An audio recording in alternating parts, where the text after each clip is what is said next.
ದಿನಾಚರಣೆಯ ಶುಭಾಶಯಗಳನ್ನು ಕೋರುತ್ತಾ ಒಂದು ವಿಷಯ ಹೇಳಕ್ಕೆ ಇಷ್ಟಪಡ್ತೀನಿ. ನಾನು ಕೂಡ ಸೂರ್ಯ ಸಿಟಿ ಫ್ಯಾಮಿಲಿ ಮೆಂಬರ್ ಆಗಿದ್ದೆ. 7 ವರ್ಷ ಸೂರ್ಯ ಸಿಟಿಯಿಂದ ಇದ್ದಿದ್ದು. ಇದಕ್ಕೆ ಕಾರಣ ನಮ್ಮ ಪ್ರಸನ್ನ ಸರ್ ಅವರೇ ನನಗೆ ಒಂದು ಮನೆ ನೋಡ್ಕೊಟ್ರು. MIGಯಲ್ಲಿ ಒಂದು ಮನೆ ಖರೀದಿ ಮಾಡಿದ್ದೆ. 7 ವರ್ಷ ಇಲ್ಲೇ ಇದ್ದೆ. ನಾನು ಇಂದ ಹೋಗೋದಕ್ಕೂ ಅವರೇ ಕಾರಣ. ಅವರೇ ಆ ಮನೆ ಸೇರ್ ಮಾಡಿಸಿ ನಾನೇ ಶಿಫ್ಟ್ ಮಾಡ್ತಿದ್ದೆ. ಸೊ ಪ್ರಸನ್ನ ಅವರಿಗೆ ಧನ್ಯವಾದಗಳು. ನೋಡಿ, ನಾನು ರಾಜಗೋಪಾಲ್ ಅಂತ ನಿಮ್ಗೆ ಪರಿಚಯ ಇಲ್ಲ. ಸುಮಾರು ಸ್ಟೂಡೆಂಟ್ಸ್ ನಮ್ಮ ಶಾಲೆಗೆ ಬರ್ತಾರೆ, ಸಂಕುಲಂನ ಚಂದಾಪುರಗೆ. ನಾನು ಪ್ರಿನ್ಸಿಪಾಲ್ ಚಂದಾಪುರ, ಕೂಡ್ಲುಗೇಟ್ ಮತ್ತು ಶಾಂತಿಪುರ ಅಂತ. ಆನೇಕಲ್ಲಲ್ಲಿ ಪರ್ಲಿವಾಲಿ ಶಾಲೆ ಅಂತ ಇದೆ, ಅದಕ್ಕೆ ಸೆಕ್ರೆಟರಿ. ಈಗ ಇಲ್ಲಿ ನಡೀತಾ ಇರ್ತಕ್ಕಂಥ ಪ್ರೋಗ್ರಾಮ್ಗೆ ತುಂಬ ಸಂತೋಷವಾಗಿದ್ದು ಏನು ಅಂದರೆ, ಗಮನಿಸಿ. Can you understand Kannada, everybody? Children, please listen to me. So when you were performing the dance here, I could see the joy of your parents. So nicely, everybody, not only you were dancing, the parents who are jumping like anything to capture the happy moments that you are doing here.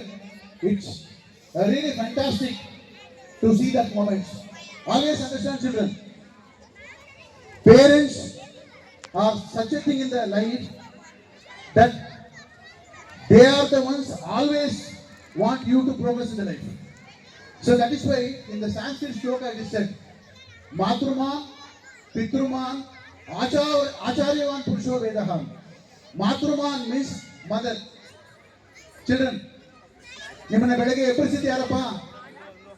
ನಿಮ್ಮನ್ನ ಯಾರು ಎಬ್ಬರಿಸಿದ್ರು ಬೆಳಗ್ಗೆ? ಅಮ್ಮ ಅಲ್ವಾ? ನಿಮಗೆ ಅಡುಗೆ ಮಾಡ್ಕೊಡೋದು ಯಾರು? ಅಮ್ಮ ಅಲ್ವಾ? ನಿಮಗೆ ಸ್ಕೂಲ್ ರೆಡಿ ಮಾಡೋದು ಯಾರು? ಅಮ್ಮ ಅಲ್ವಾ? ನಿಮಗೆ ಬೆಳಗ್ಗೆಯಿಂದ ಸಂಜೆವರೆಗೂ ನಿಮ್ಮ ಎಲ್ಲಾ ದಿನಚರಿಗಳನ್ನ ನೋಡ್ಕೊಳ್ಳೋದು ಯಾರು? ಅಮ್ಮ. ಅದಕ್ಕೆ ಮಾತೃಮಾನ್ ಅಮ್ಮ ಅಂತ ಹೇಳ್ತಾ ಕಲಿಬೋದು. ಪ್ರತಿ ಸಲ ಸೇವೆ ಸೇವೆ ಸೇವೆ, ನಿಸ್ವಾರ್ಥ ಸೇವೆ. ಒಂದು ಚೂರು ಕೂಡ ಸ್ವಾರ್ಥ ಇದ್ರ ತಾಯಿಯಲ್ಲಿ ನಿಸ್ವಾರ್ಥ ಸೇವೆಯನ್ನು ನೋಡ್ಬೋದು. ಅದಕ್ಕೆ ಮಾತೃಮಾನ್. ಮಾತೃವಿಂದ ನಾವು ಏನ್ ವಿದ್ಯೆ ಕಲಿತೀವಿ ಅಂದ್ರೆ ಪೂರ್ಣವಾದ ನಿಸ್ವಾರ್ಥ ಸೇವೆ. ತಾಯಿಯಲ್ಲಿ ಅಂತ ನಿಸ್ವಾರ್ಥ ಸೇವೆ ಇದೆ. ತಾಯಿ ಬಗ್ಗೆ ಒಂದು ಕಥೆ ಹೇಳ್ತೀನಿ, ಕೇಳ್ತೀರಾ children? ಕೇಳ್ತೀರಪ್ಪ? Will you listen to me, children? I will tell you one story regarding your mother.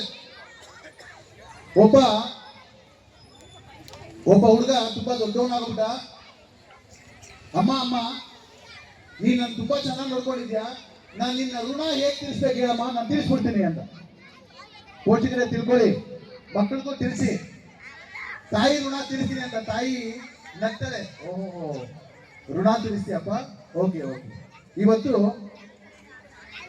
ನನ್ನ ಪಕ್ಕದಲ್ಲೇ ಮಲ್ಕೋ, ನೀನು ಸಾಕು, ಅಷ್ಟೇ ಸಾಕು, ನನ್ನ ಪಕ್ಕದಲ್ಲಿ ಮಲ್ಕೋ. ಇವತ್ತು ನೀನು ಡೀಪ್ ಸ್ಲೀಪ್ ಅಲ್ಲಿ ಇರ್ತಾನೆ ಮಗ.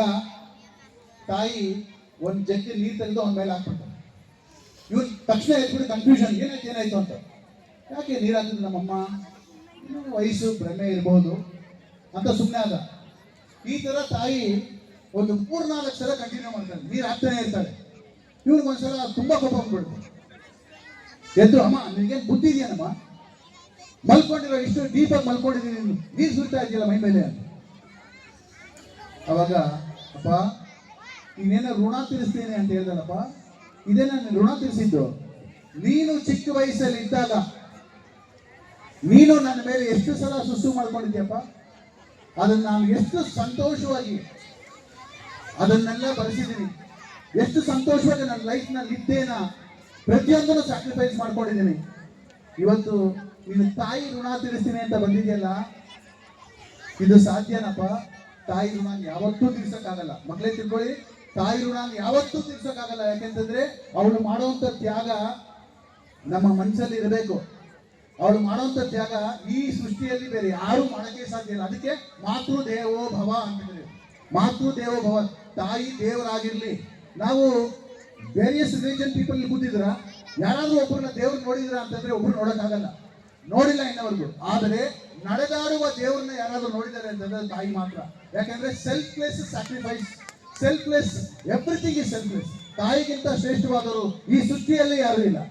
ದೇವರು ಅಂತ ಅದಕ್ಕೆ ಅವ್ರನ್ನ ಕರೆಯೋದು ದೇವರು ಅಂತ. ಇದು ನಾವು ತಾಯಿಯಿಂದ ಕಲಿಬೇಕು. ಪ್ಯೂರ್ ಸ್ಯಾಕ್ರಿಫೈಸ್ ನಾವು ತಾಯಿಯಿಂದ ಕಲಿಬೇಕು. ಇನ್ನು ತಂದೆಯಿಂದ ಏನ್ ತಂದೆಯಿಂದ ಪಿತೃಮಾನ್, ತಂದೆಯಿಂದ ಏನ್ ಕಲಿಬಹುದು ಅಂತಂದ್ರೆ ರೆಸ್ಪಾನ್ಸಿಬಿಲಿಟಿ, ಬರ್ಡನ್. ಎಂತ ಬರ್ಡನ್ ಆಫೀಸಲ್ಲಿ ಎಂತ ಬೇನೆ ಆಗಿರ್ಲಿ, ಮಕ್ಕಳ ಮುಂದೆ ತುಂಬಾ ಸಂತೋಷವಾಗಿರ್ತಾರೆ. How to present ourself in the society. ಎಷ್ಟು ಚೆನ್ನಾಗಿ ನಡ್ಕೊಂಡ್ಬರ್ತಾರೆ. ಆಫೀಸಲ್ಲಿ ಒಬ್ಬ ಯಜಮಾನ ಮ್ಯಾನೇಜರ್ ಏನೇ ಬೈದಿದ್ರು ಕೂಡ ಮಕ್ಕಳಿಗೆಲ್ಲ ತೋರಿಸ್ಕೊಳ್ತೀರಾ, ಇಡೀ ಫ್ಯಾಮಿಲಿನೇ ಸಾಕ್ತಾ ಇರ್ತಾನೆ. ನಿನಗೆ ಯಾವ ಒಂದು ಹಂತದಲ್ಲೂ ಯಾವ ಒಂದು ಕೊರತೆನೂ ಮಕ್ಕಳ ಸಾಕ್ತಾ ಇರ್ತಾನೆ ತಂದೆ. ಆ ತಂದೆಯಿಂದ ನಾವು ರೆಸ್ಪಾನ್ಸಿಬಿಲಿಟಿ ಕಲ್ತ್ಕೋಬೇಕು. ಯಾವ ರೀತಿ ಅಂತಂದ್ರೆ, ದೊಡ್ಡವನಾದ್ಮೇಲೆ ನೀನು ಯಾವಾಗ ತಾಯಿ ಸ್ಯಾಕ್ರಿಫೈಸ್ ನ ನೆನಪಲ್ಲಿ ಇಟ್ಕೊಳ್ತೀಯ, ತಂದೆ ಸ್ಯಾಕ್ರಿಫೈಸ್ ನ ನೆನಪಲ್ಲಿ ಇಟ್ಕೊಳ್ತೀಯ.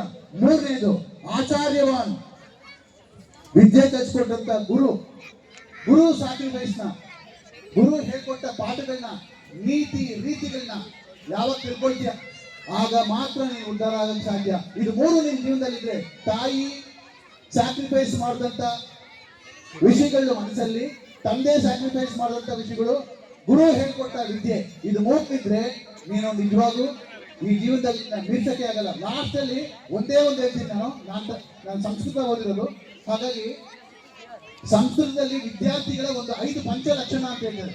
ವಿದ್ಯಾರ್ಥಿ ಪಂಚಲಕ್ಷಣ ಅಂತ, ಇದು ಎಲ್ಲಾ ಮಕ್ಕಳು ತಿಳ್ಕೊಂಡಿರ್ಬೇಕು. ಎಲ್ಲ ಪೋಷಕರು ಕೂಡ ಮಕ್ಕಳಿಗೆ ತಿಳಿಸ್ಬೇಕು. ತಿಳಿಸಿದ್ರೆ ಮಾತ್ರ ಪ್ರಾಣಿಗಳು ನಮಗೆ ಎಷ್ಟೊಂದು ಕಲಿಸ್ತವೆ ಅಂತ, ಪ್ರಾಣಿಗಳು ನಮ್ಮ ಜೀವನದಲ್ಲಿ ಯಾವ ರೀತಿ ಒಂದು ಪಾತ್ರ ವಹಿಸ್ತವೆ ಅಂತ.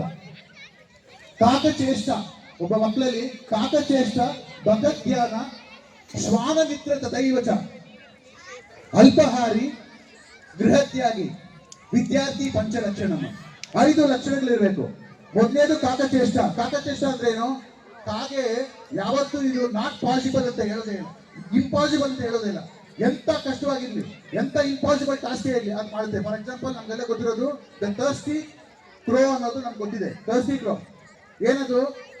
ಒಂದು ಜಾರ್ನ ಹುಡ್ಕೊಂಡು ಬರುತ್ತೆ, ನೀರು ಕುಡಿಯೋಕೆ ಬಾಯಾರಿಕೆ ಆಗಿರುತ್ತೆ, ನೀರಲ್ಲಿ ಕೊಕ್ಕಲು ಬಿಡುತ್ತೆ, ಅದಕ್ಕೆ ಕೊಕ್ಕು ರೀಚ್ ಆಗಲ್ಲ. ಆಗ ಏನ್ ಮಾಡುತ್ತೆ? ಸರೌಂಡಿಂಗ್ ಸಿಚುವೇಶನ್ ಸ್ಟಡಿ ಮಾಡುತ್ತೆ. ಸರೌಂಡಿಂಗ್ ಸಿಚುವೇಶನ್ ಸ್ಟಡಿ ಮಾಡಿ ಒಂದೊಂದೇ ಕಲ್ಲು ಹಾಕಿ ನೀರು ಮೇಲೆ ಬರುತ್ತೆ, ನೀರು ಕುಡಿಯುತ್ತೆ. ಅಂದ್ರೆ ಎಂತ ಡಿಫಿಕಲ್ಟ್ ಸಿಚುವೇಶನ್ ಕೂಡ ನಾವು ಇಂಪಾಸಿಬಲ್ ಅಂತ ಹೇಳಲೇಬಾರದು, ಇಟ್ ಈಸ್ ಡಿಫಿಕಲ್ಟ್ ಅಂತ ಹೇಳಲೇಬಾರದು. It is not difficult, I can do ಅನ್ಬೇಕು. You have to study the surrounding situation. When we study the surrounding situation, solution emerges. ಆ ಸೊಲ್ಯೂಷನ್ ನ ನಾವು ಕಂಡಿಡ್ಕೊಂಡು ನಾನು ಮಾಡೇ ಮಾಡ್ತೀನಿ ಅಂತ ಚಡೆ ಇರಬೇಕು. ಯಾವ ತರ? ಕಾಗೆ ತರ.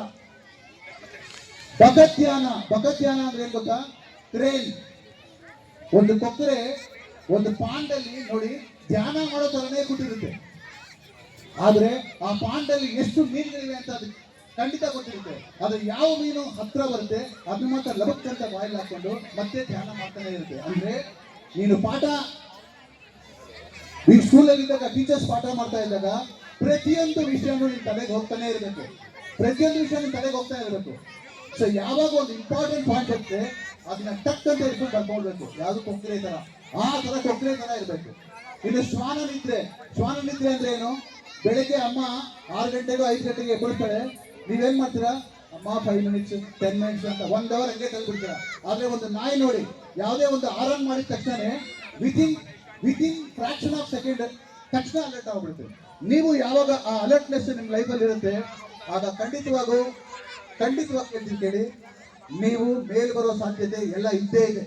ಸೊ ಹಾಗಾಗಿ ಏನಿರ್ಬೇಕು? ಕಾಕಚೇಷ್ಟ. ಹೇಳಿ ಎಲ್ಲರೂ, ಕಾಕಚೇಷ್ಟ, ಭಗತ್ಯಾನ, ಶ್ವಾನ ಮಿತ್ರ, ಇನ್ನೊಂದು ಅಲ್ಪಹಾರಿ. ಅಲ್ಪಹಾರಿ ಅಂತಂದ್ರೆ ಅಲ್ಪಹಾರಿ ಅಂದ್ರೆ ಆರೋಗ್ಯವಾಗಿರೋದು ಮಾತ್ರ ತಿನ್ಬೇಕು. ಈ ಚಾಟ್ಸು ಮತ್ತೆ ಏನಿದೆಯಲ್ಲ ಅದೆಲ್ಲ ಏನು ತಿನ್ನಲೇಬಾರ್ದು. ಯಾಕೆಂದ್ರೆ ವಿದ್ಯಾರ್ಥಿ ಆದಾಗ ಆರೋಗ್ಯ ತುಂಬಾ ಇಂಪಾರ್ಟೆಂಟ್. ಆರೋಗ್ಯ ಒಂದ್ಸಲ ಕೆಟ್ಟರೆ ಒಂದು 2-3 ದಿನ ಸ್ಕೂಲ್ಗೆ ಹೋಗಿಲ್ಲ ಅಂತಂದ್ರೆ ನಾವು ಆ ಪೋರ್ಷನ್ಸ್ ರಿಕವರ್ ಮಾಡಕ್ಕಾಗಿ ಆರೋಗ್ಯ ಉಳಿಸ್ಕೋಬೇಕು. 5ನೇದು ಗೃಹತ್ಯಾಗಿ. ಗೃಹತ್ಯಾಗಿ ಅಂದ್ರೆ ಮನೆ ಬಿಟ್ಟು ಹೋಗ್ಬಿಡೋದಲ್ಲ, ಮನೆಯಲ್ಲಿ ಇರ್ತಕ್ಕಂಥ ಏನೇ ತಾಪತ್ರಯ ಇದ್ರು ಕೂಡ ನೀವು ತಲೆಗೆ ಹಾಕೋಬಾರ್ದು. ನಾನು ಈ ತಾಪತ್ರಯ ಸಾಲ್ವ್ ಮಾಡಕ್ಕೆ ಏನ್ ಮಾಡ್ಬೇಕು, ವಿದ್ಯೆ ಕಲಿತು ಅನ್ನೋದು ಮಾತ್ರ ಯೋಚನೆ ಮಾಡಬೇಕು. ಇದು 5 ಲಕ್ಷಣಗಳು ನಿಮ್ಮಲ್ಲಿದ್ರೆ ಖಂಡಿತವಾಗೂ ನೀವು ಜೀವನದಲ್ಲಿ ಉದ್ಧಾರ ಆಗೇ ಆಗ್ತೀರಾ. ತಂದೆ, ತಾಯಿ, ಗುರು, ಇವ್ರು 3ನ್ನ ಮನಸ್ಸಲ್ಲಿ ಇಟ್ಕೊಳ್ಳಿ. ನಾನು ಹೇಳಿದ ವಿದ್ಯಾರ್ಥಿ ಲಕ್ಷಣ ತಲೆಗಿಟ್ಕೊಳ್ಳಿ. ನೀವು ಲೈಫಲ್ಲಿ ಮೇಲ್ ಬಂದೇ ಬರ್ತೀರಾ, ಎಲ್ಲರೂ ಬರ್ತೀರಾ. ಆದರೆ ಯಾವಾಗ ನೀತಿ ರೀತಿ ಗುರಿ ಇಲ್ಲ ಆಗ ಸಾಧ್ಯ ಇಲ್ಲ. ರೀತಿ ನೀತಿ ಗುರಿ ಮತ್ತು ಗುರು ಭಕ್ತಿ, ತಂದೆ ತಾಯಿ ಮೇಲೆ ವಿಶ್ವಾಸ, ಅದನ್ನ ಇಟ್ಕೊಳ್ಳಿ, ನೀವು ಚೆನ್ನಾಗಿರ್ತೀರ ಅಂತ ಹೇಳ್ತಾ ನನ್ನ ಮಾತು ಮುಗಿಸ್ತೀನಿ. ಜೈ ಕರ್ನಾಟಕ. ಅವರಿಗೆ ನಮ್ಮ ಸೂರ್ಯನಗರದ ಎಲ್ಲ ನಾಗರಿಕರ ಪರವಾಗಿ ಅಭಿನಂದನಾ ಕಾರ್ಯಕ್ರಮವನ್ನು ಮಾಡಬೇಕು ಅಂತ ಹೇಳಿ ನಮ್ಮ ಸಂಘದ ಪರವಾಗಿ ನಾನು ಕೇಳ್ಕೊಳ್ತಾ ಇದ್ದೇನೆ. ಹಾಗೆ Rajagopalan sir, principal of Saint Philomena Group of Institution, Chandapura, Electronic City and Kurligate, and Secretary of Korlagalli English High School, Anekal. ಈ ಒಂದು ಎಲ್ಲ ಸಂಸ್ಥೆಗಳಲ್ಲಿ ತಮ್ಮ ಸೇವೆಗಳನ್ನು ಸಲ್ಲಿಸಿರ್ತಕ್ಕಂಥ ನಮ್ಮ ರಾಜಗೋಪಾಲನ್ ಸರ್ಗೆ ಒಂದು ದೊಡ್ಡ ಚಪ್ಪಾಳೆಯ ಮುಖಾಂತರವಾಗಿ ಅವರಿಗೆ ನಾವು ಸನ್ಮಾನವನ್ನ ಈ ಒಂದು ಸಂದರ್ಭದಲ್ಲಿ ಮಾಡಬೇಕು ಅಂತ ನಮ್ಮ ಕಮಿಟಿಯಲ್ಲಿ ನಾನು ರಿಕ್ವೆಸ್ಟ್ ಮಾಡ್ತಾ ಇದ್ದೇನೆ. ಹಾಗೆ ಮತ್ತೆ ರಾಜಗೋಪಾಲನ್ ಸರ್ ಹತ್ರ ನಾನು ಒಂದು ರಿಕ್ವೆಸ್ಟ್ ಮಾಡ್ತಾ ಇದ್ದೀನಿ, ಮತ್ತೆ ನಮ್ಮ ಸೂರ್ಯನಗರಕ್ಕೆ ಆಗಮಿಸಬೇಕು ಅಂತ ಹೇಳಿ. ತಮ್ಮ ಮಾರ್ಗದರ್ಶನ ನಮ್ಮ ಸೂರ್ಯನಗರ ನಾಗರಿಕರಿಗೆ ಸಾಕಷ್ಟು ಬೇಕಾಗಿದೆ. ಹಾಗಾಗಿ ಮತ್ತೊಮ್ಮೆ ತಾವು ಇಲ್ಲಿಗೆ ಆಗಮಿಸಬೇಕು ಅಂತ ವಿನಂತಿ ಮಾಡ್ಕೊಳ್ತೇನೆ. ಮತ್ತೊಮ್ಮೆ ಪ್ರಸನ್ನ ಅವರೇ ಇವರಿಗೆ ಮನೆಯನ್ನ ಕೊಡಿಸ್ಬೇಕು ಅಂತಲೂ ನಾವು ರಿಕ್ವೆಸ್ಟ್ ಮಾಡ್ತಾ ಇದ್ದೀವಿ.